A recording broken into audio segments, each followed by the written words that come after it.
Gio visits hospital, finds ex and 4 kids who look exactly like him. Welcome, beautiful souls, to Alcott Stories, where every tale touches the heart, and every chapter brings us closer to love, healing, and hope. I'm so glad you're here. Before we begin today's story, I just want to take a moment to speak a blessing over your life. May peace find you, no matter what storm you're facing. May your heart be light, your burdens lifted, and may love, in all its forms, always find its way to you. If you're hurting, I pray this story wraps around you like a warm hug. And if you're thriving, may it remind you how far you've come. Now, if you haven't already, please tap that subscribe button and join our growing family of story lovers. And tell me in the comments, where in the world are you watching from? I love knowing how far these stories travel. So take a deep breath, get cozy, and let's dive into a tale of secrets, redemption, and the love that never truly fades. This is Alcott Stories. Let the story begin. The automatic doors of Cascade Mercy Hospital hissed open with a reluctant sigh, as if even the building itself feared the storm that had just stepped in. Damien Kane, tech mogul billionaire, architect of the AI empire known as Kane Systems, and a man rarely seen without a phone pressed to his ear, strode down the sterile corridor like a man possessed. Nurses and orderlies flattened against walls as his fury cut through the quiet. Hum of the hospital like a scalpel. His black trench coat, soaked from the Seattle drizzle, dripped onto the linoleum tiles, leaving a trail as cold and ominous as his mood. His jaw was clenched so tightly it could have cracked granite. One cryptic text from a rival, "Your ex didn't just leave, she hid 4 pieces of you," had detonated a dormant minefield in his chest, and every step toward the NICU pulled him deeper into the ruins of a life he thought he'd buried. He stopped cold before a large glass window, heart hammering, breath stolen. Behind the pane, surrounded by humming monitors and soft, sterile light, were 4 impossibly small infants, identical in every fragile feature.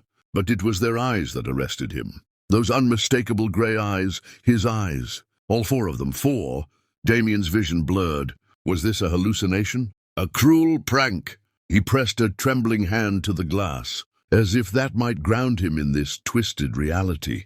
Then her voice, faint, disbelieving, slashed through the silence like a note struck off key. "No," Sophia whispered from behind him, frozen in place like she'd seen a ghost crawl out of her past. She looked thinner, her once glowing skin now porcelain pale, her dark curls hastily pinned, fingers stained with what looked like ink, or maybe piano polish. Her chest rose and fell unevenly as their eyes locked, history surging like a tidal wave between them. What is this?" Damien's voice was low, rough, not with anger yet, but the storm hovered. Sophia's lips parted, but no words came. A nurse stepped beside him, unaware of the tension thickening the air. The smallest one. The boy on the left, Liam.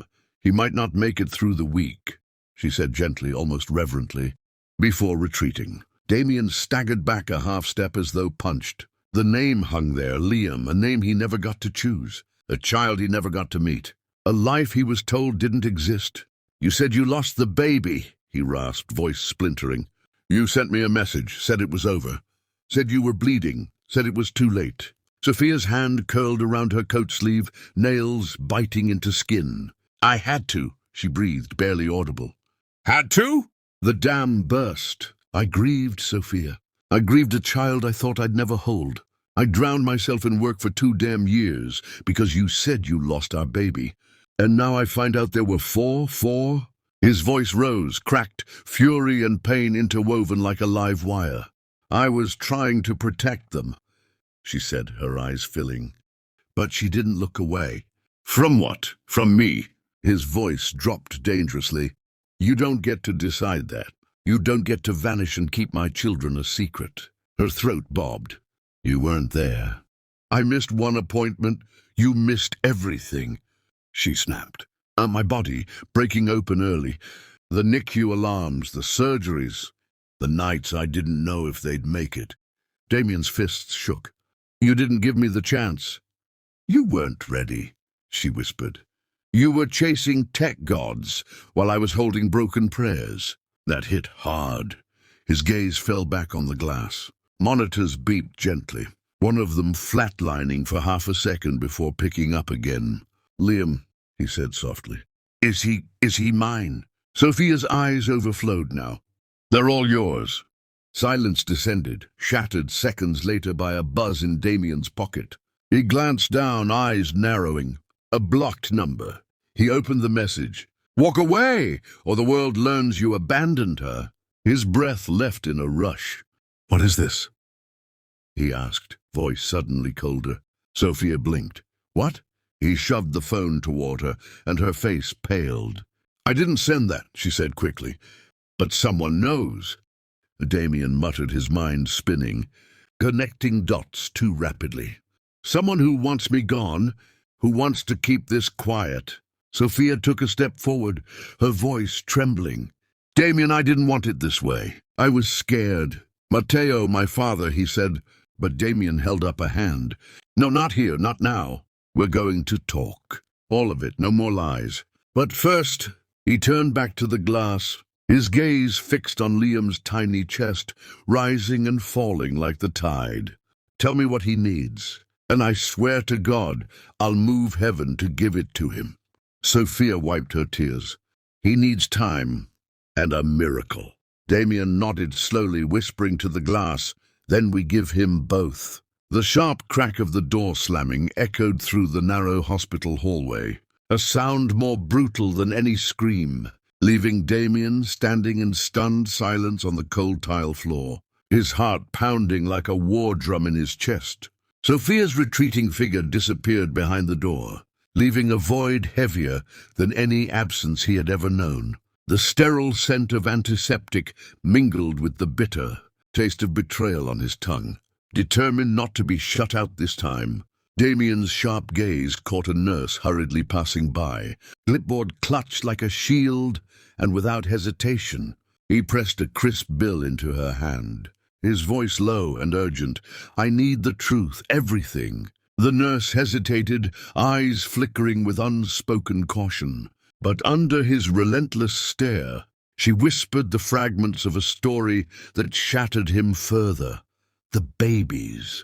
4 fragile miracles were born 15 weeks premature, battling survival in the cruel embrace of the NICU, their lives hanging by, slender threads, while their medical bills were mysteriously covered by a shadowy guardian fund, a name that resonated with secrecy and untold intentions. Damien's mind reeled, torn between outrage and desperation, and as the nurse's words sank in, a haunting series of memories surfaced like broken glass beneath his skin. He saw Sophia alone in that dim hospital room months ago, tears tracing silent rivers down her cheeks, the hollow ache of loss etched deeply in her eyes. He remembered the text he never answered, too consumed by a merger that promised billions, but delivered only empty victories. He saw himself choosing profits over presence, missing that crucial hospital appointment, leaving Sophia to face devastation in solitude. The truth pressed on him, relentlessly. Sophia had left not because she wanted to escape him, but because she was protecting herself, and more painfully, their unborn children. The revelation came like a thunderclap. She hadn't lost the pregnancy. She was still carrying life inside her, multiplied fourfold, a secret kept in shadows and fear. That night, with his world crumbling, Damien's resolve hardened. He tracked her down to a crumbling seaside cottage, perched on jagged cliffs, battered by relentless waves, as if nature itself mourned with them. There, amid peeling paint and salt-streaked windows, he found Sophia curled in a worn armchair, sobbing with raw grief that spilled in shattered whispers. "You don't get to play hero now." Her voice trembled, a mixture of pain and defiance, shattering the fragile barrier between them. Damien's own voice was low, edged with guilt and fierce protectiveness. "I'm not here to play hero. I'm here to be a father." For a moment they were suspended in a fragile truce. But fate's cruel hand intervened when the news came that the smallest of the four, Liam, was slipping away, his fragile breath faltering like a candle flame in a storm. Panic surged through Damien as he raced back to the hospital, cradling the fragile bundle of hope in his arms. The world narrowing to the sound of the flatline beep and the doctor's urgent voice. Over the rush of sterile alarms and hurried footsteps, Damien caught a chilling sentence that froze the air around him. The benefactor demanded no farther be contacted. His blood ran cold, the weight of unseen forces pressing down on him. Yet beneath the suffocating threat, a fierce fire ignited, a vow that no shadowy stranger would keep him from his children. In that moment, Damien's towering world of power and precision cracked open, revealing a desperate man willing to defy threats, lies, and heartbreak to claim the family that had been hidden in darkness for far too long. The rain hammered against the windowpane of Damien Kane's penthouse office, mirroring the storm swirling inside him as his private investigator laid the final piece of the puzzle.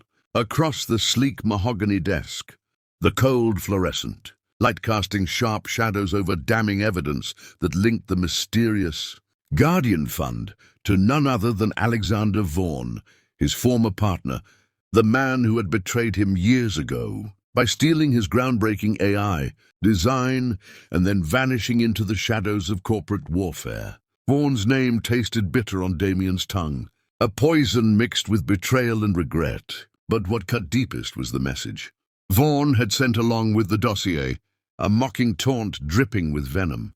"I saved your kids while you built yachts for the rich." The words echoed through Damien's mind, igniting a furious blaze that scorched away any lingering doubt about Vaughan's motives. Meanwhile, miles away in a cramped apartment, filled with faded sheet music and the scent of old wood, Sophia Reyes finally let down her defenses, her voice trembling with the weight of a confession long buried in shame and love. She had faked the miscarriage after Damien forgot their anniversary, not once, but 3 times, each missed milestone a jagged knife twisting in her heart. "I couldn't risk you hurting them like you hurt me," she whispered through tears, the fragile hope she had clung to now exposed and raw. Damien's anger softened, replaced by a fragile understanding that their pain was intertwined, a tangled knot of love and fear. But that fragile piece shattered the moment Vaughan, with cruel precision, leaked photos of the quadruplets to the relentless press, branding them as tech titans' abandoned bastards, but igniting a firestorm of public outrage and media frenzy that descended on Cascade Mercy Hospital like a pack of wolves. Cameras flashed mercilessly, reporters shouted intrusive questions, and a sea of hungry lenses threatened to drown the fragile new family in scandal. Just as chaos erupted, a figure emerged from the crowd with a commanding presence: Sophia's father, Captain Mateo Reyes, a retired detective hardened by years of battling the darkest corners of humanity. His eyes burned with protective fury, and the cold steel of a gun was pressed firmly in his hand, a silent warning to those who dared to cross his family. The hospital's sterile halls echoed with tension, the lines between enemies and protectors blurred in a desperate fight for truth, love, and survival, as Damien and Sophia faced the merciless storm unleashed not only by their past mistakes, but by a man determined to destroy everything. Damien held dear the heavy weight of years-long resentment and unspoken pain hung thick in the cramped hospital room, every breath taut with tension as Captain Mateo Reyes, stern and weathered by time and duty, fixed Damien Kane with a glare sharper than the coldest steel Damien had ever faced in boardrooms or battlefields. "You think you can just buy your way back into her life?" Mateo spat out, each word laced with venom and bitter accusation, his voice rough like gravel, worn raw by years of disappointment and regret. "You left her, left us, and now you want to stroll in like the hero, as if all the damage can be undone with a checkbook or empty promises." Damien's jaw clenched so tight his teeth ached, the familiar sting of guilt washing over him. memories flickering relentlessly behind his eyes, like a painful film reel replaying moments he desperately wanted to forget. Years ago, Matteo had cornered him in a shadowed alley, that grim warning still echoing in Damien's mind, "Leave Sophia or I'll ruin you." A threat not born out of cruelty, but out of fierce protection. A man's desperate attempt to shield his daughter from heartbreak and betrayal. Now, standing face to face with the man who had shaped so much of his past pain, Damien felt the weight of that threat crashing down once more, heavier than any corporate loss or personal failure. Matteo's voice dropped to a grim confession, breaking the tense silence. "I funded the blackmail. The Guardian Fund wasn't just a name. I made sure you stayed away because you killed her music career, Damien." The words hit Damien like a punch to the gut, raw and undeniable. The truth, so painful and ugly, cut deeper than any scandal or corporate betrayal. Matteo's actions, though misguided, were fueled by love twisted into anger and regret. A father's broken attempts to protect his daughter from a man who had failed her in ways money could never fix. Sophia, standing between the two men like a fragile but fierce bridge, could no longer contain the storm brewing inside her. Her voice cracked as it rose into a scream that shattered the fragile peace. "You used my babies as pawns." The slap that followed was loud and sharp, a physical punctuation to her anguish, reverberating through the sterile hospital walls. And the fragile hearts caught in the crossfire. Tears shimmered in her eyes, a tempest of betrayal, hurt, and raw emotion flooding out after months of silence and buried pain. "How could you?" she demanded, her voice trembling with rage and disbelief. "How could you use the only family I have left as weapons in your war?"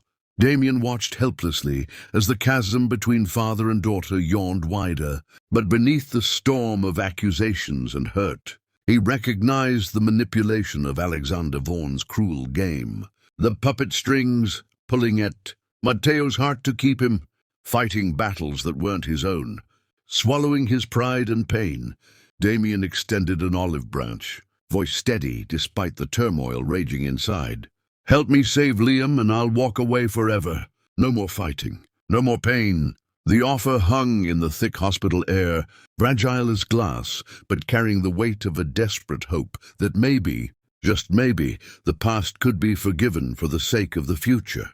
That night, after the fire of confrontation had burned low, Sophia found Damien asleep on the cold, unforgiving floor of the NICU. Exhaustion and worry etched into every line of his face, his large hand pressed tenderly against Liam's incubator as if willing the tiny life inside to hold on just a little longer.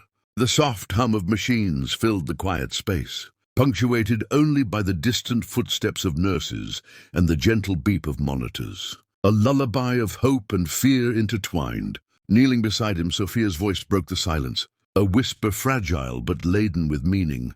"Stay," but not out of guilt. Her words seeped into the heavy air, a plea for love without obligation, for presence born from choice rather than duty. In that fragile moment, beneath the harsh hospital lights and surrounded by the hum of life hanging by a thread, two broken souls reached for the possibility of healing, their hands almost touching, bridging a gap carved by pain, regret, and years of silence. The night stretched on, and though the world outside raged with storms of its own, inside that small room, amid the fragile breaths of four tiny miracles, something like peace took root, a seed watered by forgiveness, love, and the promise of a future where enemies might find truce, and broken families might find home. The sky above Cascade Falls had turned into a roiling tempest, clouds dark and heavy with fury, as a relentless hurricane tore through the town, shaking the very foundations of the hospital where Damien Kane and Sophia Reyes found themselves trapped, each heartbeat synchronized with the flickering of the hospital's unstable power grid. Outside, the wind howled like a wild beast, tearing at windows and rattling doors, while torrents of rain battered the streets, turning them into rivers of chaos and fear. Inside the NICU, The fragile cries of 4 tiny lives clung desperately to the thin thread between life and death. The monitors beeped and hummed until suddenly a chilling silence filled the room as Liam's monitor flatlined, sending a shockwave of panic through Damien's veins. Time slowed to a cruel crawl as doctors scrambled to stabilize the smallest, weakest baby, but without power. The incubators and life support machines risked failure, threatening to snatch away the fragile promise of survival. Damien's mind snapped into sharp focus. He couldn't wait for the storm to pass or for backup to arrive. He had to act, and fast. Without hesitation, he raced out into the night, his footsteps splashing through floodwaters that threatened to swallow him whole. The cold rain stinging his skin as the hurricane's fury bore down with relentless force. His destination was his yacht, moored just beyond the harbor. The only place he knew had a powerful generator capable of keeping the NICU's machines alive until the storm passed. The streets were a battlefield, debris swirling in the water and wind clawing at his clothes. But Damien pushed forward, driven by a desperate need to save Liam, the smallest piece of his fractured family. But the storm wasn't his only enemy. Halfway there, shadows emerged from the darkness. Vaughn's men, faces grim and merciless, blocking his path with a cruel demand: surrender his AI patents or watch his son die. The threat was clear, the stakes higher than ever. Bleeding and battered, Damien refused to back down, fighting through pain and fear, the ferocity in his eyes unyielding as he escaped their grasp and made his way back to the hospital. Arriving just as Liam's fragile heartbeat returned, a flicker of hope against the relentless storm, Damien collapsed into Sophia's arms, blood staining his shirt, his body aching but his spirit unbroken. Sophia, trembling but fierce, tended his wounds, their fingers brushing in a moment charged with unspoken emotions, fear, relief, and a burgeoning love that refused to be extinguished. "You almost died," she whispered, voice fragile and full of worry. Damien's gaze met hers, steady and resolute. "For once, I chose right." Their lips hovered, the promise of a kiss suspended between them, electric and tender, until a nurse's urgent voice broke the spell. "Liam needs a donor. Are you a match, Mr. Kane?" The question hung heavy in the storm-battered room. The next chapter of their fight for family, beginning with a test not just of biology, but of love, sacrifice, and the fragile hope that even in the darkest storms, light could still break through.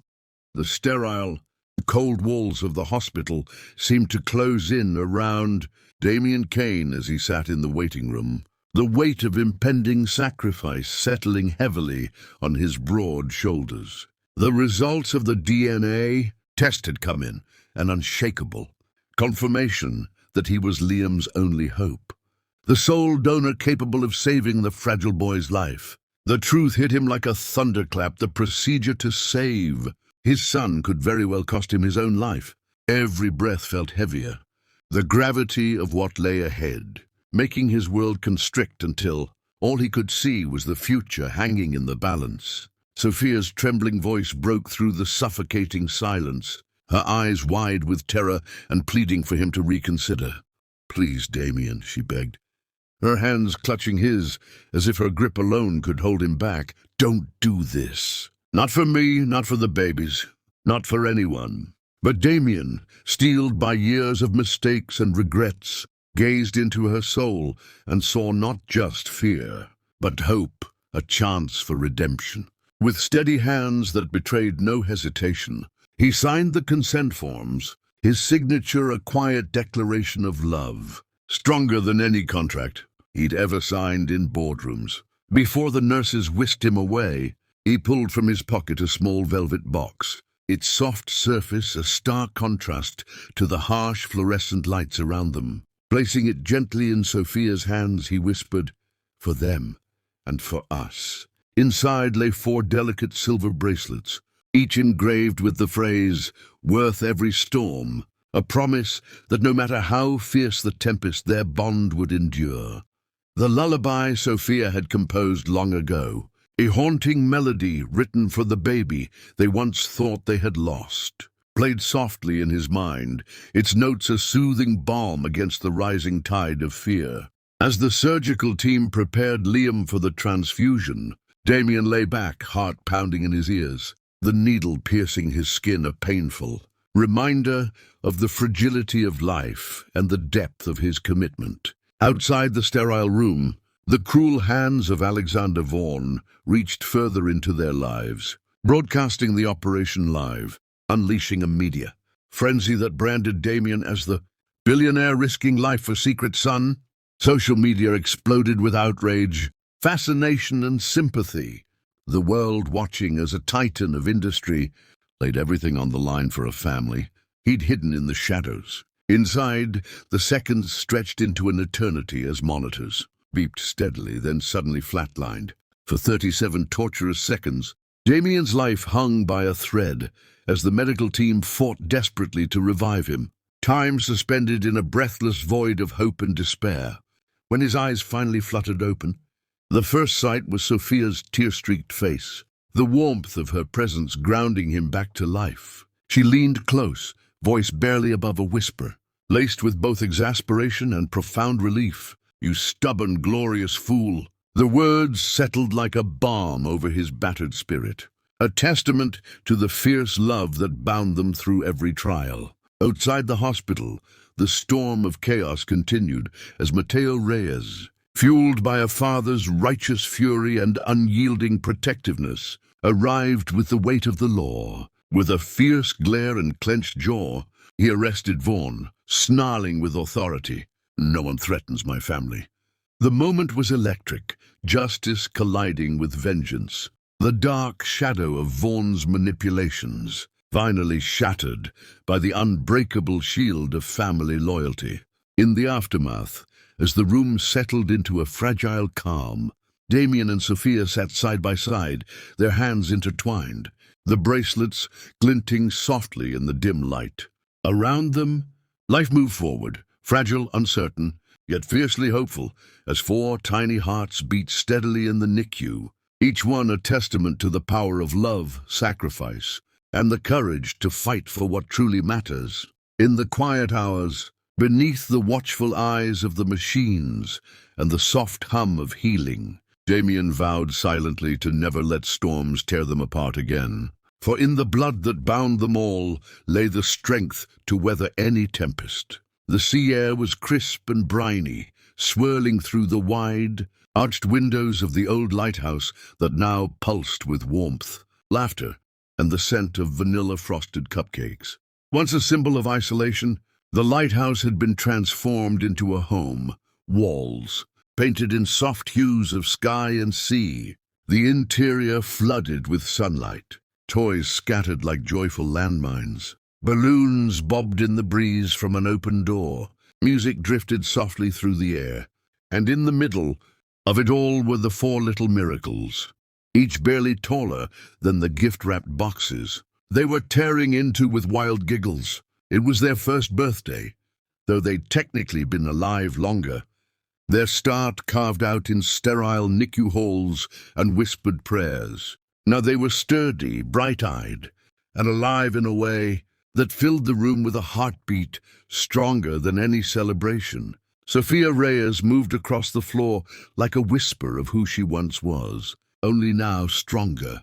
Her fingers, long unused to the keys, hovered above the grand piano that had been carried up the spiral staircase, in pieces and rebuilt in their sanctuary. She hadn't performed publicly in years, but this wasn't for a crowd. This was for him, for Damien. Her love, her battle, her home. As she played the first note of the song she'd composed in stolen moments, between feedings and fear, her voice wrapped around the melody like a silk ribbon. A love song that wasn't about perfection but endurance. Across the room, Damien stood still in his crisp linen shirt, the same man who once ruled tech empires, now smiling with something gentler in his eyes, something earned, not bought. He had sold Kane Innovations months ago, shocking the business world with a single press release, All proceeds from the sale will fund neonatal intensive care units across the country. Critics called it reckless. He called it redemption. And now, in the lighthouse where time had stitched new beginnings into old scars, he stepped forward slowly, interrupting Sophia's final chord. She turned, brows raised in playful confusion, and then gasped softly as he knelt, there on one knee, in the middle of balloon strings and crumbs and chaos. "I built empires," he said, voice low and rough with emotion. "But you," he looked at her, then to the children squealing over plush bears, "you gave me a home." A pause. A hush fell like a soft blanket. Sophia stared at him, her lip trembling with the weight of everything behind them.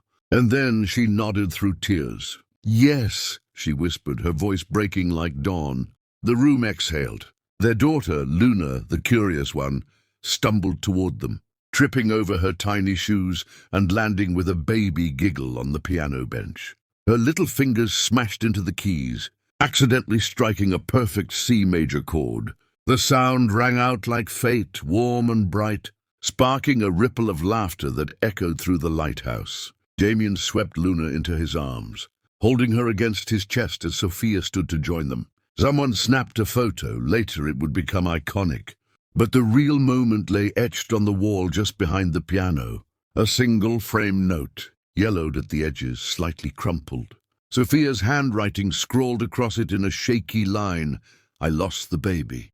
But now a thick black line slashed through the sentence, and beneath it, in Damien's firm, steady hand, were 4 simple words that had rewritten their story, then found 4. It was the last note, the one they'd both been waiting to play.